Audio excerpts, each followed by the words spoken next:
Një prej qëllimeve pse u hap tuneli Llogaras ishte me shpresën që do gjenin ujë apo jo që të mbushnin pishinat e Samirmanes me shok aty me fjalë, po si përfundim nuk doli ujë nga i shkëmbi i madh aty dhe rrjedhimisht tani u marrin ujin si thua banorëve pikërisht të lumit Vlorës me fjalë nga Kuçi e me radhë me fjalë. Dhe për më tepër është pikërisht kjo që them me fjalë që është ministra me më shumë pushtet, me më shumë fije të lidhura për të tërhequr, është ajo e cila praktikisht është edhe më e afta për të shantazhuar Edi Ramën nga pozita në cilën ndodhe, nga pushteti që ka marrë gradualisht dhe që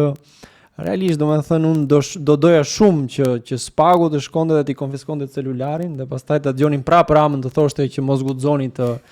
më kërkoni celularin me radhë dhe është prova e vërtet si thua për qeverinë e Edi Ramës mendoj. Unë e konsideroj si të pamundur që Belinda Balluku të përfundojë në burg ose në paraburgim